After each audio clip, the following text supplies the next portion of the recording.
চলে যাই আমাদের সেই আলোচনায়।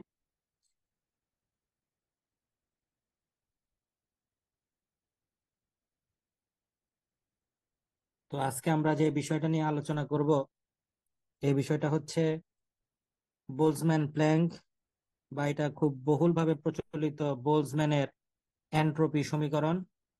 এই সমীকরণটা আমরা অনেকেই জানি যে সমীকরণটার যে ম্যাথমেটিক্যাল যে ফর্মুলেশন, এই ফর্মুলেশন হচ্ছে S equal to K ln W. এবং এই সমীকরণটা ভিয়েনাতে বোলজম্যানের যে কবর আছে, সেই কবরের উপরে এই সূত্রটা খোদাই করে লেখা আছে। তোমরা গুগলে সার্চ করলেই বোলজম্যানের কবরের উপরে যে সূত্রটা লেখা আছে এর ছবিটা তোমরা দেখতে পাবা। এটা খুব জগৎ বিখ্যাত একটা ইকুয়েশন, এই বোলজম্যান প্ল্যাঙ্কের যে ইকুয়েশনটা। তো আমাদের প্রশ্নটা কিভাবে আসতে পারে, দুইটা সম্ভাব্য বিষয় এখানে লেখা আছে। একটা আছে এন্ট্রপি এবং সম্ভাব্যতা সংযুক্তকারী বোলজম্যানের উপপাদ্যটি বর্ণনা করো, অথবা বোলজম্যান প্ল্যাঙ্ক সমীকরণ নির্ণয় করো। তো এইখানে একটা গুরুত্বপূর্ণ কথা বলে রাখা ভালো, সেটা হচ্ছে এই যে বোলজম্যান প্ল্যাঙ্কের যে সমীকরণটা, এই সমীকরণটার কিন্তু ম্যাথমেটিক্যাল কোনো ডিরাইভেশন নাই সরাসরি। এটার কিন্তু কোনো ম্যাথমেটিক্যাল ডিরাইভেশন সরাসরি হয় না। এবং এই সমীকরণের কোনো পূর্ণাঙ্গ প্রমাণ না থাকলেও এন্ট্রপি এবং সম্ভাব্যতার মধ্যে যে সম্পর্ক প্রকাশের জন্য এটি আমাদের কাছে এখন পর্যন্ত সবচেয়ে সন্তোষজনক ব্যাখ্যা আর কি। তো এখানে আমাকে আগে কয়েকটা কথা বলে নেওয়া দরকার বলে আমি মনে করি। সেটা হচ্ছে যে থার্মোডাইনামিক্সের দৃষ্টিকোণ থেকে সাম্য অবস্থায় স্থির আয়তন ও স্থির শক্তিতে কোনো সিস্টেমের এন্ট্রপি সর্বোচ্চ হয়। আর তুমি যদি স্ট্যাটিস্টিক্যাল মেকানিক্সের কনটেক্সটে কথাটা বলো, তাহলে সাম্য অবস্থায় এরকম একটা সিস্টেমের যে প্রবাবিলিটি, এই প্রবাবিলিটিটা তোমার জন্য হবে ম্যাক্সিমাম। ফলে বোলজম্যানের যে মতবাদ ছিল, বা বোলজম্যানের মতবাদ অনুযায়ী এন্ট্রপি এবং সম্ভাব্যতা এদের মধ্যে একটি সম্পর্ক থাকা উচিত। তো কনটেক্সটটা কিন্তু আমি দুইটা পারপাসে বলছি। একটা বলছি হচ্ছে থার্মোডাইনামিক্স এর কনসেপ্টে, থার্মোডাইনামিক্স এর কনটেক্সটে আমি যে কথাটা বলছি যে সাম্য অবস্থায় স্থির আয়তন এবং স্থির শক্তিতে কোনো সিস্টেমের এন্ট্রপি এটা সর্বোচ্চ হয়। আর আরেকটা বলছি যে স্ট্যাটিস্টিক্যাল মেকানিক্স এর কনটেক্সটে যে সাম্য অবস্থায় এরকম একটা সিস্টেমের সম্ভাব্যতা এটা আমার জন্য সর্বোচ্চ হবে। তো এই যে মানে এই সমীকরণটার যে গাণিতিক রূপ, এই গাণিতিক রূপটা আমরা আগে একটু পরিচিত হই। এই গাণিতিক রূপটাকে কি বলে? গাণিতিক রূপটা ছিল S equal to K ln W. এখানে যে এস আমি দেখতে পাচ্ছি, এই এসটাকে আমরা বলি এন্ট্রপি। কেটা হচ্ছে এখানে বোলজম্যান কনস্ট্যান্ট, লন এটি একটি অপারেটর, এবং যে ডাব্লিউ আমি দেখতে পাচ্ছি, এই ডাব্লিউ হচ্ছে আমার একটি থার্মোডাইনামিক্যাল সিস্টেমে, কিংবা আমার একটি ম্যাক্রো স্টেটের মধ্যে যতগুলো মাইক্রো স্টেট আছে তাদেরকে আমি সম্ভাব্য কত উপায়ে আমি সাজাতে পারি। এখানে সেই সাজানোর প্রবাবিলিটিটাই আমাকে নির্দেশ করে হচ্ছে ডাব্লিউ। এই পর্যন্ত কি ব্যাপারটা বুঝতে পারছি কি বলতে চাইছি? এই পর্যন্ত যদি কারো কোনো জায়গায় প্রশ্ন থাকে আমাকে করতে পারো।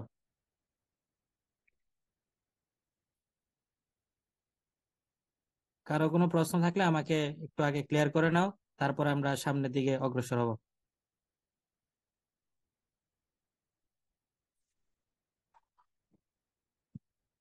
তো এখানে আমি যে কেটা দেখতে পাচ্ছি, এই কেটাকে আমরা কি বলি?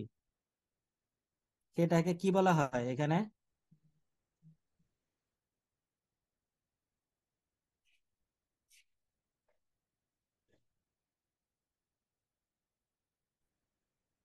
কোনটাকে কি বলে আমি ধরতে পারছিলাম না আর কি। কেটাকে কি বলে এটা তো সবার জানার কথা। কে কে কে তো বোলসম্যান ধ্রুবক। হ্যাঁ, এটাই জিজ্ঞেস করতেছি, বোলজম্যান ধ্রুবক।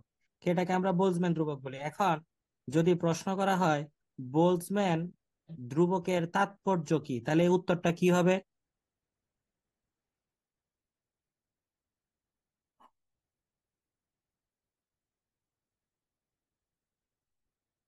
বোলজম্যান ধ্রুবকের তাৎপর্যটা কি, এটার ফিজিক্যাল সিগনিফিকেন্সটা কি?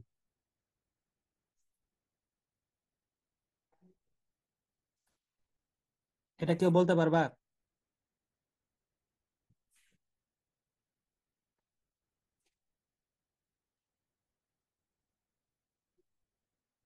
এগুলো জানা উচিত, এগুলো খুবই বেসিক লেভেলের প্রশ্ন।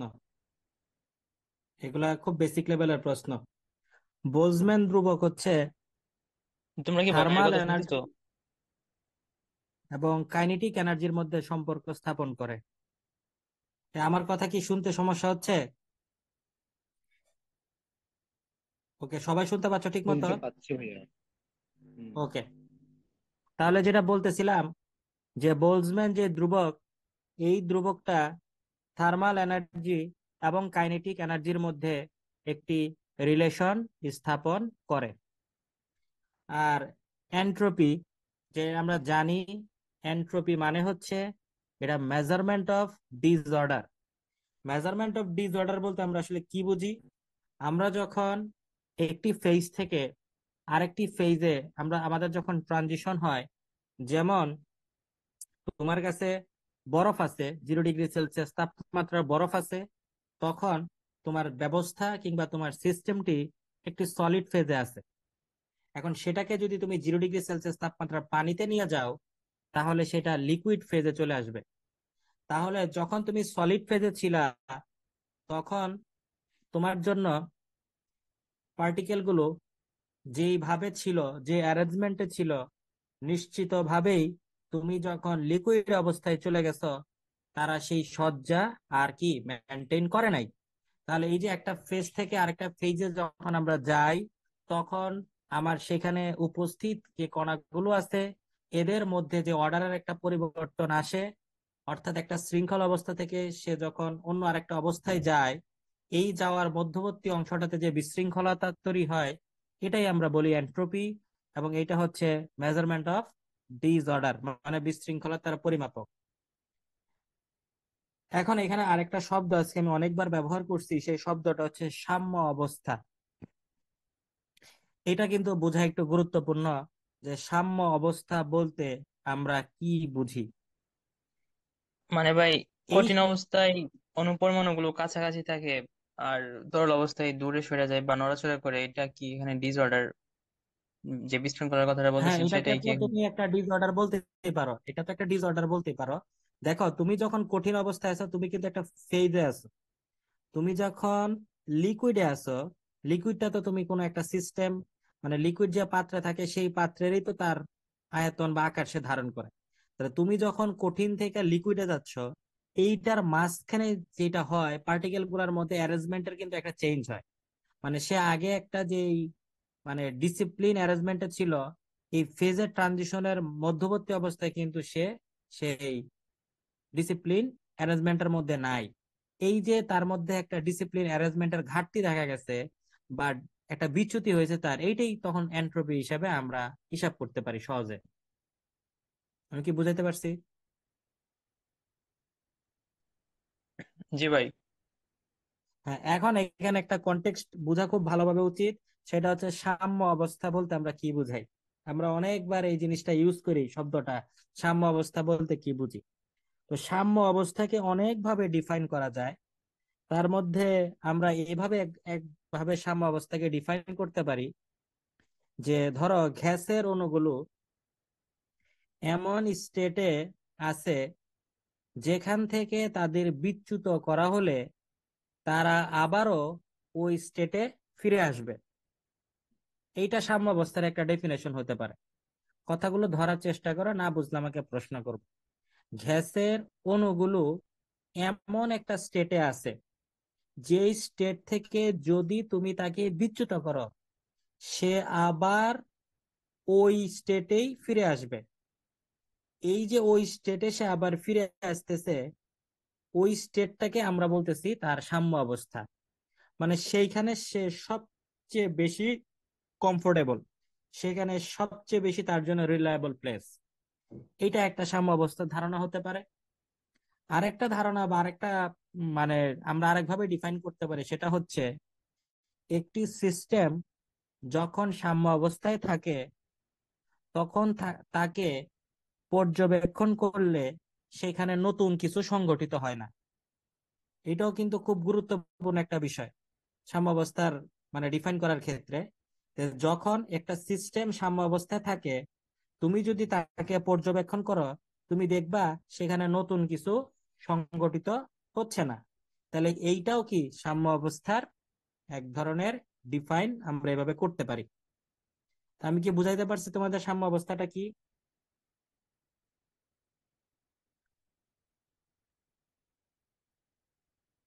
আচ্ছা ঠিক আছে, আমি আরেকবার বলতেছি। প্রথম আমি বলছি যে মনে করো গ্যাস অণুগুলা এমন একটা স্টেটে আছে যেখান থেকে তুমি যদি তাকে বিচ্যুত করো তাহলে সেই গ্যাস অণুগুলো আবার তার আগের অবস্থায় ফিরে আসবে। তাহলে ওই যে আগের অবস্থায় সে ফিরে আসছে, এইটা হচ্ছে তার জন্য সবচেয়ে কমফোর্ট জোন। ওই অবস্থাটাই হচ্ছে তার সাম্য অবস্থা।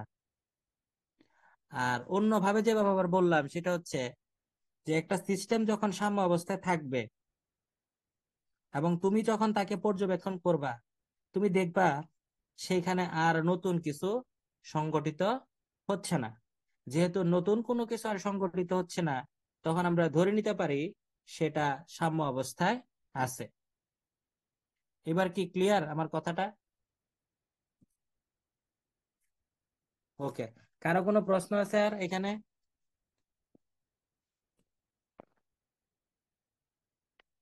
কোনো প্রশ্ন?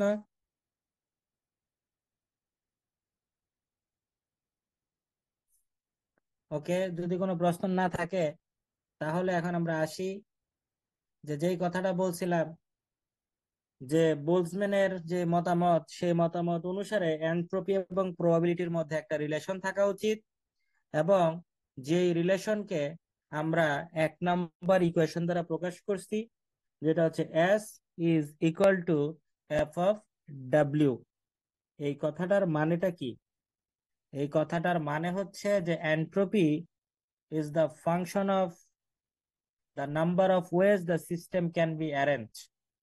অর্থাৎ এনট্রপি হচ্ছে এমন একটি ফাংশন যে ফাংশনটা ডিপেন্ড করে একটি ম্যাক্রো স্টেটের মধ্যে মাইক্রো স্টেট গুলোকে আমি কত ভাবে সাজাতে পারি তার প্রবাবিলিটির উপর। আমার কথাটা কি সবাই বুঝছি?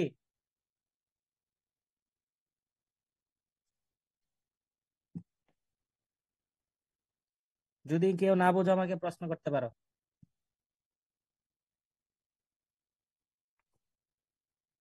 ওকে, বুঝে থাকলে ভালো। এখন এই যে এফ অফ ডাব্লিউটা আমরা দেখতে পাচ্ছি, এই এফ অফ ডাব্লিউ এর যে প্রকৃতি, এই প্রকৃতি নির্ণয় করার জন্য আমরা দুটো সিস্টেম বিবেচনা করব, এবং আমার সেই বিবেচিত দুটো সিস্টেম হচ্ছে এ এবং বি। এবং আমি ধরে নিলাম আমার এই সিস্টেমের যে এনট্রপি, এই এনট্রপি হচ্ছে S1 ও S2, এবং তার যে প্রবাবিলিটি, এই প্রবাবিলিটি হচ্ছে W1 ও W2। এখন আমরা যদি এই S1 এবং S2 এই দুটো এনট্রপিকে ভাই আমরা সিস্টেমের কোন একটা সিস্টেমের সম্ভাব্যতা বলতে এখানে কি বুঝাইতেছে? কোনো একটা সিস্টেমের সম্ভাব্যতা বলতে কি বুঝাইতেছে? ওকে, এইখানে একটা সিস্টেমের সম্ভাব্যতা বলতে বোঝাচ্ছে তোমার কাছে একটি ম্যাক্রো স্টেট আছে, সেই ম্যাক্রো স্টেটের মধ্যে যেই মাইক্রো স্টেট গুলো আছে, সেই মাইক্রো স্টেট গুলোকে তুমি কত ভাবে সাজাতে পারো, সেটাই হচ্ছে একটি সিস্টেমের সম্ভাব্যতা। মানে ম্যাক্রো স্টেটের মধ্যে মাইক্রো স্টেট গুলাকে আমি কত ভাবে সাজাতে পারি। তো এটা জি জি, থার্মোডাইনামিক বুঝতে পারছি, প্রবাবিলিটি। পড়েছিলাম। হ্যাঁ, এটা থার্মোডাইনামিক্যাল প্রবাবিলিটির সাথে কানেক্টেড, অবভিয়াসলি কানেক্টেড। হ্যাঁ, তাহলে তো এটা থার্মোডাইনামিক্যাল প্রবাবিলিটি সংজ্ঞাটাই আপনি যেটা বলছেন ওইটা ছিল। হ্যাঁ, মানে এখানে আমরা থার্মোডাইনামিক্যাল প্রবাবিলিটিটাকে কাউন্ট করতেছি আর কি। ঠিক এটা আছে। ভাই একটা সংখ্যা বোঝাচ্ছে নাকি? মানে যতভাবে সাজানো যাচ্ছে তার সংখ্যাটা। হ্যাঁ, তার সংখ্যাটাকে, মানে the number of ways the system can be arrange. ঠিক আছে, কত ভাবে তুমি সাজাতে পারো, তাহলে কত ভাবে এটা তো একটা সংখ্যায় প্রকাশ করবে, তাই না? এবার জি ভাই। ক্লিয়ার সবাই? ওকে, এখন যেটা বলতেছিলাম, যে আমাদের যে এই যে S1 এবং S2, আমরা যে আমাদের যে দুটো ইন্ডিপেন্ডেন্ট সিস্টেম আছে এখানে এ এবং বি, তাদের জন্য যে আমার যে দুইটা এন্ট্রপি আমি বিবেচনা করলাম, একটা হচ্ছে S1 এবং একটা S2, এদের প্রবাবিলিটি যদি হয় W1 এবং W2, এদেরকে যদি আমি 1 নং সমীকরণের আলোকে তৈরি করতে চাই, তাহলে আমি লিখতে পারি S1 is the function of f of W1, S2 is the function of f of W2। তাহলে এটা হচ্ছে আমার জন্য আমার সেট সমীকরণ। এই পর্যন্ত কি আমরা সবাই বুঝছি কিনা একটু দেখেন ভালোভাবে।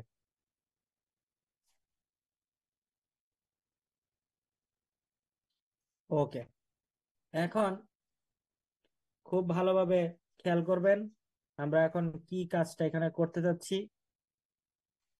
এখন যেটা আমরা করব, যে যেহেতু এখানে একাধিক সিস্টেম আছে, তো এই একাধিক সিস্টেমের মোট এন্ট্রপি যদি আমরা হিসাব করতে চাই, এই মোট এন্ট্রপি হবে সিস্টেমগুলোর নিজ নিজ এন্ট্রপির যোগফল।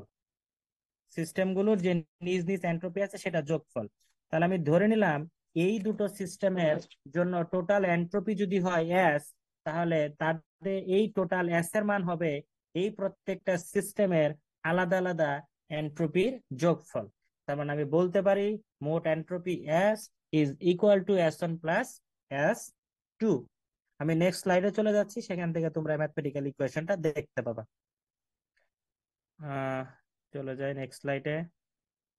দেখো তো যে কথাটা বললাম সেটার সাথে সমীকরণ 3 তুমি সম্পর্ক খুঁজে পাও কিনা। জি ভাই। ওকে, এইখানে যদি কারো কোনো প্রশ্ন থাকে কোনো জায়গায় আমাকে করতে পারো।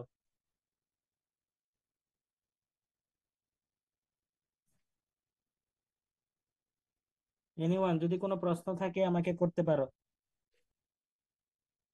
এরপর আমরা কি বললাম? আমরা বললাম যে যৌগিক যে ঘটনাগুলো আছে, এই যৌগিক ঘটনার যে সম্ভাব্যতা, এগুলো হলো স্বতন্ত্র ঘটনাগুলোর সম্ভাব্যতার গুণফল। তার মানে যৌগিক যে ঘটনা, এখানে যৌগিক ঘটনা বলতে কি বুঝাইতেছে? যৌগিক শব্দের অর্থ কি, কে বলতে পারবা যৌগিক শব্দের অর্থ?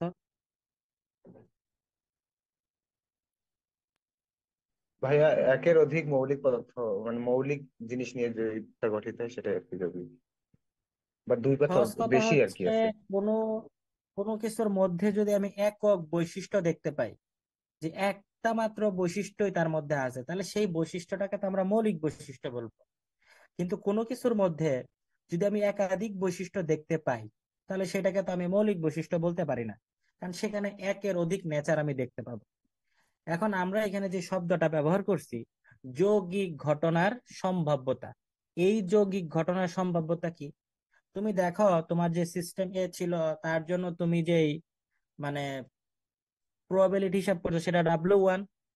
তুমি যে সিস্টেম বি ছিল, তার জন্য যে তুমি প্রবাবিলিটি হিসাব করছো, এটা তোমার জন্য W2।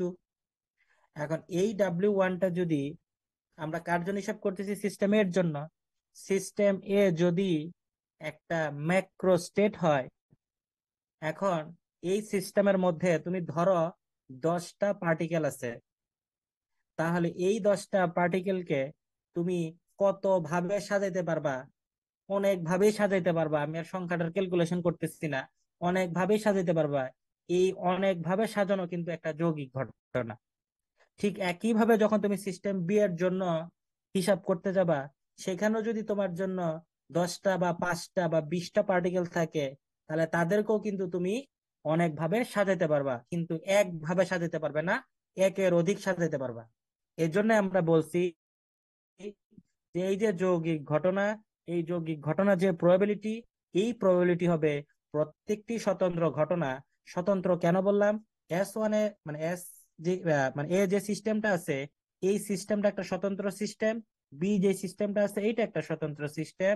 তাহলে এই দুইটা সিস্টেমের যে স্বতন্ত্র ঘটনা থাকবে তাদের গুণফলের সমান। তাহলে আমরা বলতে পারি টোটাল যে সম্ভাব্যতা আমরা পাবো, এই টোটাল সম্ভাব্যতা হচ্ছে W equal to W1 W2, যেটা আমার জন্য হচ্ছে সমীকরণ 4। দেখেন তো আপনারা বুঝতে পারছেন কিনা?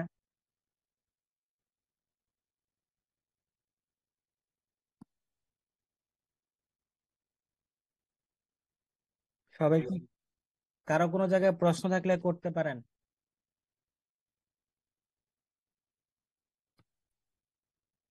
ওকে, এখন খেয়াল করেন, যেহেতু আমরা সিস্টেম গুলো টোটাল এন্ট্রপি কি বের করছি, আলাদা আলাদা এন্ট্রপির যোগফল, তাহলে এইখানকার যে প্রবাবিলিটি, এই টোটাল প্রবাবিলিটি কে যদি আমি এখন ফাংশন আকারে লিখি, তাহলে এই টোটাল প্রবাবিলিটি হবে আলাদা আলাদা প্রবাবিলিটি গুলোর যোগফল।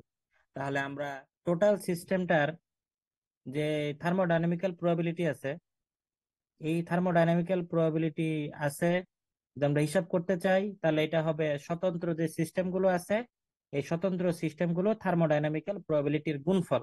সমীকরণ 4 পর্যন্ত এক্সপ্লেন করছিলাম।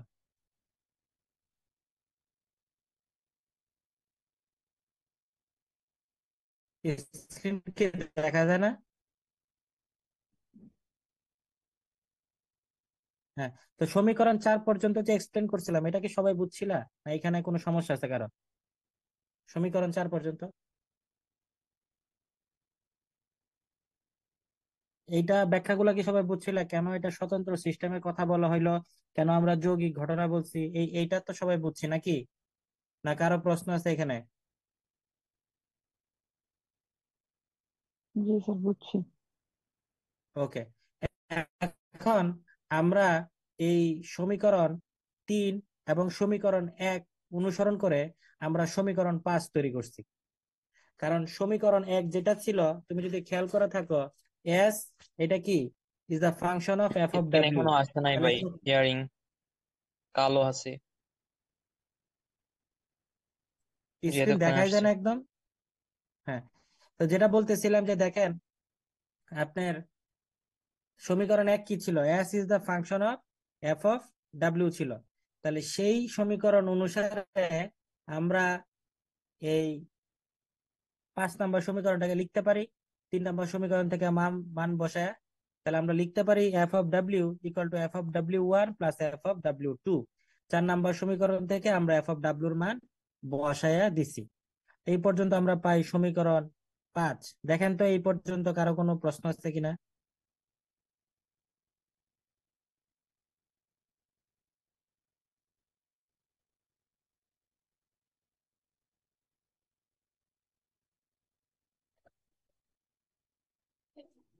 এই ক্যালকুলেশন পর্যন্ত সবাই কি বুঝছি?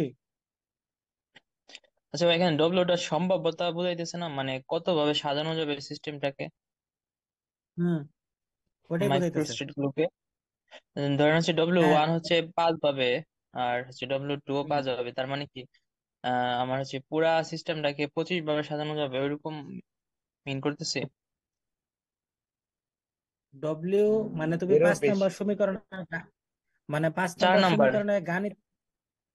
আচ্ছা, 4 নম্বর সমীকরণটার মানে এটার অর্থটা কি, এটা জিজ্ঞেস করতেছো? এখানে ডব্লিউ 1টা তো হচ্ছে আপনার আহ কত ভাবে একটা সাজানো যায়? সিস্টেমের সম্ভাব্যতা, হুম। তাই না? আবার আচ্ছা, ডব্লিউ বুঝছি টু তোমার একটা প্রশ্নটা আমি। একটা সিস্টেমের সম্ভাব্যতা, তাহলে দুইটার ভ্যালু যদি 5 হয় তাহলে কি মানে টোটাল সম্ভাব্যতা 25 এরকম মেইন করতেছে না? যেহেতু গুণফল হ্যাঁ, 4 বলছে। নম্বরের সমীকরণ অনুসারে টোটাল প্রবাবিলিটি হচ্ছে 25। হুম। জি, এটাই বলছিলাম। আচ্ছা, ঠিক আছে। এখন দেখেন, আচ্ছা ভাইয়া, আর এই যে এখানে 3 নম্বর। হুম। ফাংশন আকারে নেওয়ার মানে উদ্দেশ্যটা একটু আমি একটু ছোট করে যদি বলতেন, তা একটু মাথায় ফাংশন আকারে কম। মানে নেওয়ার উদ্দেশ্যটা হচ্ছে যে পরবর্তীতে আমরা এখান থেকে আমরা ওই সমাকলন করে আমরা হচ্ছে ইকুয়েশনটাকে আমরা আনবো আর কি, এই জন্য আমরা ফাংশন আকারে এটাকে কনভার্ট করছি। ঠিক আছে।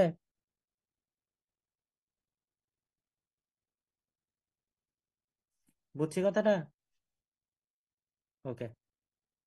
এখন দেখেন, যেটা বলতে চাচ্ছিলাম যে আমার এই যে 5 নম্বর সমীকরণ পাইছেন, এইটাকে আমরা একবার W1 এর সাপেক্ষে ডিফারেন্সিয়েশন করব, আবার এটাকে আমরা W2 এর সাপেক্ষে আমরা ডিফারেন্সিয়েশন করব। এই ডিফারেন্সিয়েশন গুলো আপনাদের পারা উচিত, আপনারা বাসায় খাতা কলমে করবেন, না পারলে বলবেন, তখন আমরা এগুলো নিয়ে আলোচনা করব। আগেও তো আলোচনা করছি। এরপর আপনার সমীকরণ 6 এবং সমীকরণ 7, এই দুটোকে যদি আপনি ভাগ করেন, ভাগ করলে দেখেন আপনি একটা ইকুয়েশন এরকম পাচ্ছেন, W1 F prime W1 is equal two W2 F prime W2। তাহলে এরকম যদি আপনি n সংখ্যক সিস্টেমের জন্য নেন, এই n সংখ্যক সিস্টেম জন্য এই রাশিটা একটা ধ্রুব আপনার জন্য থাকবে, একটা ধ্রুব রাশি আকারে থাকবে। যেমন প্রতি ক্ষেত্রে আমি এই ধরনের সম্পর্ক আমি পাবো। তাহলে এখান থেকে যদি আমি একটা মূল ইকুয়েশন তৈরি করতে চাই, তাহলে আমি কি এভাবে লিখতে পারি, ডাব্লু এফ প্রাইম ডাব্লু, মানে W F prime of W, এভাবে কি লিখতে পারি? হ্যাঁ ভাইয়া, W F প্রাইম W। এই কথাটা কি সবাই বুঝছেন যে আমি এই যে লাস্টে যে ইকুয়েশনটা আমার আছে, এটা তো আমার একটা রিলেশন এন সংখ্যক সিস্টেমের জন্য। তো এইখান থেকে আমি যদি একটা স্ট্যান্ডার্ড রিলেশন লিখতে চাই, তাহলে আমি লিখবো W F prime W is equal to K, একটা স্ট্যান্ডার্ড রিলেশন। এই পর্যন্ত তো বোঝা যায় নাকি? ওকে। যদি এই পর্যন্ত বুঝে থাকেন, তাহলে এখন আমার জন্য বাকি যে কাজ, এটা খুব সহজ। আমরা দেখি কি করছি। জাস্ট আমাকে এখানে ইন্টিগ্রেশন করতে হবে। তাহলে এখন আমি দেখেন এখানে যে কাজটা করতেছি, আমার এখানে সিম্পলি একটা ইন্টিগ্রেশন, এবং এই যে ইন্টিগ্রেশনটা আমি এখানে করলাম, এই ইন্টিগ্রেশনটা কিন্তু একটি অনির্দিষ্ট সমাকলন আমরা এখানে করছি, বা ইনডেফিনিট ইন্টিগ্রাল করছি। তো আপনারা জানেন যে যখন আমরা অনির্দিষ্ট যোগজীকরণ করি, তখন আমার জন্য একটা যোগজীকরণ ধ্রুবক আনতে হয়, এবং 8 নম্বর সমীকরণে আমরা সেই যোগজীকরণ ধ্রুবক সি দেখতে পাচ্ছি। এখন এই সি এর মান বের করে আমাকে ইকুয়েশনটা স্টাবলিশ করতে হবে। তা আমি এখানে কি লিখছি, পরম শূন্য তাপমাত্রায় থার্মোডাইনামিক্যাল যে প্রবাবিলিটি, এটা 1 হয়। তাই পরম শূন্য তাপমাত্রায় যখন থার্মোডাইনামিক্যাল প্রবাবিলিটি ডাব্লু ইকুয়াল টু 1 হয়, তখন এস ইকুয়াল টু 0 হয়। এটার কারণটা কি দেখেন, থার্মোডাইনামিক্যাল ভাই, পরম প্রবাবিলিটি শূন্য যখন তাপমাত্রার তাপগতীয় সম্ভাব্যতা 1, এটা একটু বলেন তো। বলতেছি, এই শেষ করি, কেন? তারপরে প্রশ্ন থাকলে প্রশ্ন করবেন। ঠিক আছে, আগে শেষ করি, প্রত্যেকটা লাইন পরে বলবো। থার্মোডাইনামিক্যাল প্রবাবিলিটিতে ডাব্লিউ ইকুয়াল টু যদি 1 হয়, তাহলে এন্ট্রপি আমরা বলতেছি এস ইকুয়াল টু কত, 0। কারণ থার্মোডাইনামিক্সের যে সেকেন্ড ল, এই সেকেন্ড ল এবং বোলজম্যানের এন্ট্রপির যে সমীকরণ, সেই সমীকরণটাই তো আমরা যেটা স্টাবলিশ করতে যাচ্ছি, S equal to K ln W. এখন যখন থার্মোডাইনামিক্যাল প্রবাবিলিটি 1 হয়, তখন শুধুমাত্র একটি মাত্র মাইক্রোস্কোপিক অবস্থা পাওয়া যায়। এটা কিন্তু খুব গুরুত্বপূর্ণ। যখন থার্মোডাইনামিক্যাল প্রবাবিলিটি 1 হবে, তখন সিস্টেমের মধ্যে আমরা কি মাইক্রোস্কোপিক অবস্থা দেখতে পাবো কয়টা, একটা। এবং এটি তখন সাধারণত একটা নিখুঁত ক্রিস্টাল বা একটা পারফেক্ট ক্রিস্টালের ন্যায় আচরণ করে, এবং সেই নিখুঁত ক্রিস্টাল বা পারফেক্ট ক্রিস্টালে আমার তখন কোনো ধরনের বিশৃঙ্খলতা থাকে না। এই এই কথাটা তো বুঝতে পারছেন নাকি সবাই? এখন আসি যে পরম শূন্য তাপমাত্রায় থার্মোডাইনামিক্যাল প্রবাবিলিটি 1 কেন? ঠিক আছে, পরম শূন্য তাপমাত্রায় থার্মোডাইনামিক্যাল প্রবাবিলিটি 1 এর কারণটা হচ্ছে এই অবস্থায় সিস্টেমের সব কয়টা পার্টিকেল ভাই তাদের আগের কথাটা আরেকবার সর্বনিম্ন, বললে ভালো হইতো। আচ্ছা আমি বলতেছি, তার আগে এই প্রশ্নটা একটু শেষ করে নেই যে পরম শূন্য তাপমাত্রায় থার্মোডাইনামিক্যাল প্রবাবিলিটি 1, এইটার কারণ হচ্ছে যখন পরম শূন্য তাপমাত্রায় থাকে তখন সিস্টেমের যে পার্টিকেল গুলা আছে এই পার্টিকেল গুলা লোয়েস্ট এনার্জি স্টেটে থাকে। এই কথাটা তো বুঝছি নাকি? পরম শূন্য তাপমাত্রায় আমরা কি, যখন একটা সিস্টেমকে পরম শূন্য তাপমাত্রায় নিয়ে যায় তখন ওই সিস্টেমটার যে পার্টিকেল গুলা তারা লোয়েস্ট এনার্জি লেভেলে থাকে। এবং আমরা জানি পরম শূন্য তাপমাত্রায় কোনো একটি সিস্টেমের যে কাইনেটিক এনার্জি আছে পার্টিকেল গুলোর সেগুলো হয় 0। আর এখন আসি থার্মোডাইনামিক্যাল প্রবাবিলিটি 1 হইলে এন্ট্রপি কেন 0? যদি থার্মোডাইনামিক্যাল প্রবাবিলিটি 1 হয় তখন সিস্টেমের মধ্যে আমি একটা মাইক্রোস্কোপিক অবস্থা দেখতে পাই, শুধুমাত্র একটা মাইক্রোস্কোপিক অবস্থা দেখতে পাই। একটা মানে কোনো মাইক্রোস্কোপিক অবস্থা বিশৃঙ্খলা নাই এখানে ওই সময়? বুঝি নাই। মানে যখন সম্ভাব্যতা 1, তখন হুম, সিস্টেমে কোনো বিশৃঙ্খলা নাই? না না, বিশৃঙ্খলা নাই, ওই কথাটাই বলতেছি। থার্মোডাইনামিক্যাল প্রবাবিলিটি যখন 1 হবে সিস্টেমের মধ্যে, আচ্ছা তুমি একটা সেকেন্ড লিঙ্ক দাও। থার্মোডাইনামিক্যাল প্রবাবিলিটি যখন 1 হবে তখন সিস্টেমের মধ্যে আমি একটা মাইক্রোস্কোপিক অবস্থা দেখতে পাবো, এবং তখন আমার সিস্টেমটা একটা পারফেক্ট ক্রিস্টালের মতো আচরণ করবে। এবং তখন আমি সেখানে কোনো ধরনের ডিসঅর্ডার ছিল তোমাদের। একটা প্রশ্ন ছিল পরম শূন্য তাপমাত্রায় থার্মোডাইনামিক্যাল প্রবাবিলিটি কেন 1 হয়। আরেকটা প্রশ্ন ছিল পরম শূন্য তাপমাত্রায় এন্ট্রপি কেন 0 হয়। প্রথম প্রশ্নের উত্তর দিচ্ছি। পরম শূন্য তাপমাত্রায় একটি সিস্টেমের মধ্যে আমরা একটি মাত্র মাইক্রোস্কোপিক অবস্থা দেখতে পাই, একটি মাত্র মাইক্রোস্কোপিক পিকচার থাকে, এই জন্য সেখানে থার্মোডাইনামিক্যাল প্রবাবিলিটি হচ্ছে 1। আর পরম শূন্য তাপমাত্রায় একটি সিস্টেমের মধ্যে পার্টিকেল গুলো সব থেকে কম এনার্জি নিয়ে the lowest state of energy লেভেলে থাকে। ফলে তখন সিস্টেমটা একটি পারফেক্ট ক্রিস্টালের ন্যায় আচরণ করে। তো সিস্টেম যখন একটি পারফেক্ট ক্রিস্টালের ন্যায় আচরণ করে তখন সেখানে আমরা আর কোনো বিশৃঙ্খলতা দেখতে পাই না। তো বিশৃঙ্খলতা দেখতে যদি না পাই তাহলে সেখানে আমার এন্ট্রপির মান কত? 0 হবে। এবং আমরা আরেকটা জিনিস জানি যে যখন পরম শূন্য তাপমাত্রায় থাকে গ্যাস পার্টিকেল গুলো যে কাইনেটিক এনার্জিটা 0 হয়ে যায়।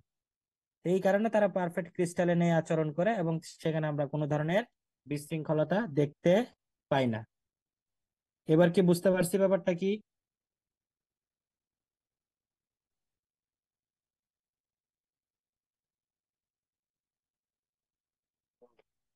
কারো যদি এখন কোনো প্রশ্ন থাকে আমাকে করতে পারো।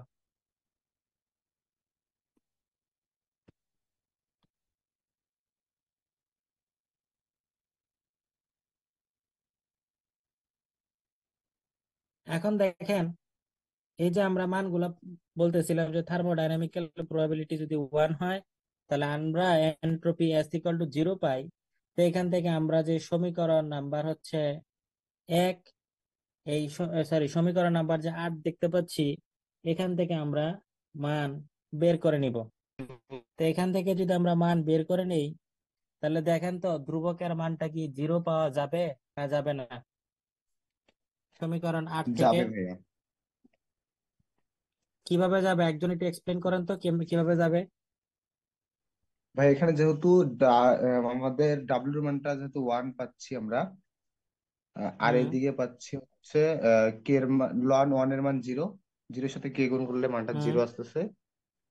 আর হুম এদিকে এস এর অলরেডি 0 হয়ে গেছে এই যে ডাব্লিউ 1 হওয়ার কারণে। আচ্ছা, এখানে আমি একটু আপনাদের কনফিউশনটা ক্লিয়ার করে দিই। এটা অনেকেই কিন্তু ক্যালকুলেশন করতে গিয়ে পরীক্ষা প্যাচ লাগাবেন। প্যাচ লাগাবেন কিরকম? এখানে যে এফ অফ ডাব্লুটা দেখতে পাচ্ছেন, এই এফ অফ ডাব্লুর পরিবর্তে এটা আপনি তো, লিখতে পারেন এস, এস জি লেখা জি যায়। এস এর মান 0, এই কারণে সি ইকুয়াল টু 0, এবং এখান জি থেকে ভাইয়া, আমরা লিখতে পারি zero S minus equal zero to zero. K ln W, আচ্ছা। K ln W. তো এটাই হচ্ছে আমার বোলজম্যানের সেই এনট্রপির বিখ্যাত সমীকরণ, যেটা বললাম এখানে। আর আমরা এটার আহ আমরা একটু দেখি যে বোলজম্যানের যে বললাম ইয়ার কথাটা আর কি, যে বোলজম্যানের কবরের উপরে যে পিকচারটা, যেটা হচ্ছে আমরা সম্ভাব্যতা দেখতে যে পাই যে ভাই সেখানে এস এন্ট্রপির ইকুয়াল টু, ফাংশন, এটা কখন মানে হুম, নির্ধারিত হয়েছিল, মানে এর প্রেক্ষাপটটা কি আছে? সম্ভাব্য, বুঝি নাই আমি কথাটা, আবার বলবো। মানে শুধু এটা কত সালের দিকের কথাটা আবার বলো। বলতেছি এরকম ভাই? কোন এটা কি সাল এটা বইপত্রে উল্লেখ নাই, ঠিক আছে?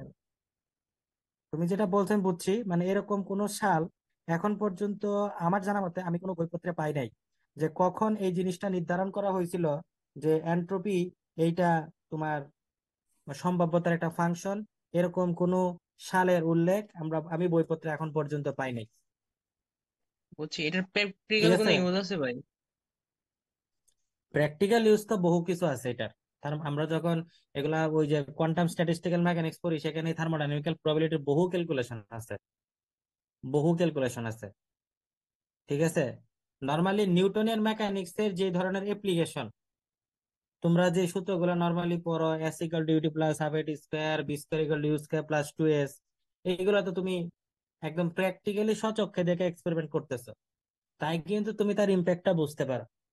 কিন্তু এই জিনিসগুলো তো আমরা এমন পার্টিকেল গুলার ক্ষেত্রে করি যেগুলার ম্যাস ইলেকট্রনের ভরের থেকেও কম, যেগুলার speed near tends to light স্পিডের কাছাকাছি, এদের যে অ্যাসেলারেশন হয় এটাও প্রায় 10^10 মিটার সেকেন্ড থেকেও কম। তো ওই জিনিসগুলো তো আমরা সচক্ষে দেখতে পাই না, নন ভিজুয়াল যে জিনিসগুলো। তো এগুলোর যে অ্যাপ্লিকেশন গুলা, এইগুলো আমরা যখন ওই ধরনের প্রবলেমেটিক যে প্র্যাকটিক্যাল যে সলিউশন গুলো আমরা করি বা করব, সেখানে তখন আমরা অ্যাপ্লিকেশন গুলো আমরা দেখতে পাই। কিন্তু অ্যাজ ইউজুয়ালি তো আমরা নিউটনিয়ান সলিউশন গুলোই তো আমরা আমাদের রিয়েল লাইফে ইউজ করি, ঠিক আছে?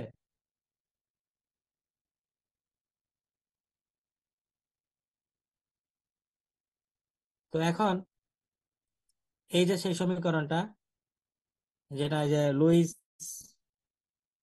বোলজম্যান, তার এই যে কবরের উপরে যে উপরে লেখা আছে S equal to K log W, এটা হচ্ছে তার সেই বিখ্যাত সমীকরণ, যেটা তার কবর ভিয়েনাতে।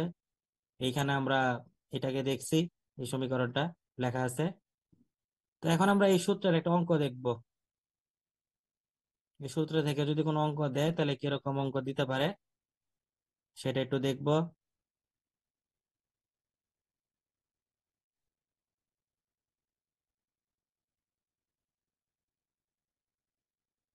আহ, হ্যাঁ, তোমরা কি দেখতে পাচ্ছ পেজটা?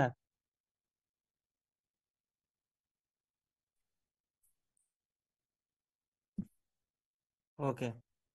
তো এখন দেখেন, এই আমরা সমস্যা নাম্বার 6 এটা নিয়ে আমরা আলোচনা করব। সমস্যা 6, সমস্যাটা 6 কি বলছে?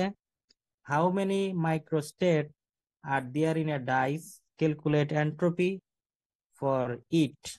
অর্থাৎ লুডো খেলার যে ছক্কা, সেই ছক্কার গুটির সূক্ষ্ম অবস্থা বা মাইক্রোস্টেট কয়টি, এবং এখানে এন্ট্রপি কত পেতে পারি। তাহলে একটা যে ডাইস, লুডো খেলার যে ডাইস, এখানে কয়টা তল থাকে? 6টা তল থাকে। 6টা তলে আমরা 6টা মান পাই। তাহলে এখানে এখন বলেন তো ম্যাক্রোস্টেট কয়টা?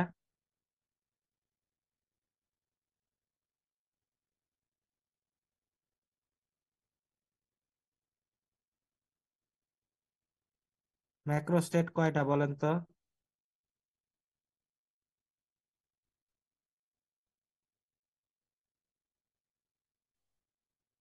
ম্যাক্রোস্টেট 6টা। আর কেউ কিছু বলবেন?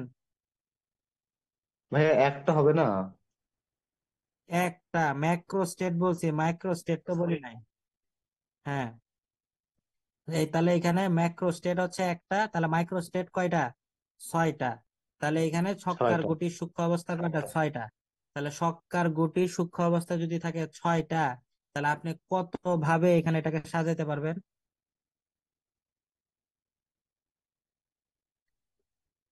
কি? বুঝি নাই।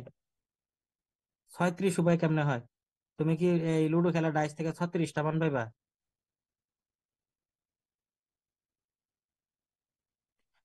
6টা মান পাইবা, 6টা মান 6টা পাবো। মান। হুম। তাহলে এখানে তোমার সূক্ষ্ম অবস্থা কয়টা? 6টা।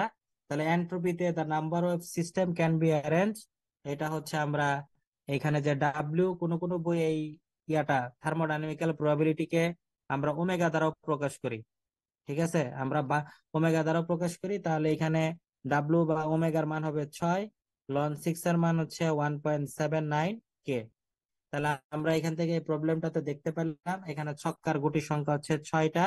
ফলে এখানে যদি তুমি এন্ট্রপি হিসাব করো, এই এন্ট্রপি হচ্ছে তোমার জন্য এখানে 1.79 কে। ঠিক আছে, ক্লিয়ার সবাই প্রবলেমটা? ওকে। আচ্ছা, সানির একটা প্রশ্নের একটু আনসারটা একটু দেওয়া দরকার মনে হয়। সেটা হচ্ছে, ও একটা প্রশ্ন করছিল যে এসিক্যাল টু কে লন ডাব্লিউ, এটার ব্যবহারিক প্রয়োগ কি? এটার একটা ফিজিক্যাল ব্যবহারিক প্রয়োগ একটু বলি, সেটা হচ্ছে তুমি বায়োলজিতে এটাকে অ্যাপ্লাই করতে পারো। বায়োলজিতে কিভাবে? তোমার কোষের যেই ইন্টারনাল যেই কেমিক্যাল প্রসেস গুলা ঘটে থাকে, সেইখানে তুমি এইটা অ্যাপ্লাই করতে পারো। এটা কিভাবে অ্যাপ্লাই করতে পারি? এটাকে আমরা বায়ো এনার্জেটিক্স বলে থাকি আর কি। তোমরা জানো বা এইচএসসি লেভেলে পড়ছো যে কোষের মধ্যে যখন রাসায়নিক প্রক্রিয়া, যেমন এডিনোসিন ট্রাইফসফেট, কিংবা এটাকে আমরা এটিপি বলি, এটিপি সংশ্লেষণ, বা যখন এটিপি ভাঙ্গে তখন শক্তির উৎপাদন এবং ব্যবস্থাপনায় যে ধারণাটা, এটা আমরা এন্ট্রপি থেকে নিতে পারি। ঠিক আছে, অর্থাৎ সহজ কথা হচ্ছে, কোষের মধ্যে যখন এটিপির সংশ্লেষণ ঘটে থাকে বা ভেঙে থাকে, তখন সেটা আমরা কনসেপ্টটা এন্ট্রপির সাথে রিলেট করতে পারি। যেমন এটিপি এর যখন হাইড্রোলাইসিস করা হয়, তখন সেখান থেকে আমরা শক্তি পাই, এনার্জি পাই। এবং এটা কোষের জন্য কিন্তু খুবই গুরুত্বপূর্ণ একটা জিনিস। এবং এই প্রক্রিয়াগুলোর সময় সেখানে তোমরা এন্ট্রপি বৃদ্ধি পাবে, এবং সেখান থেকে তুমি যেই ইয়াটা পাবা, সেটা একটা হচ্ছে এডিপি পাবা, আর একটা হচ্ছে পিআই বা ফসফেট এখান থেকে পাবা তুমি।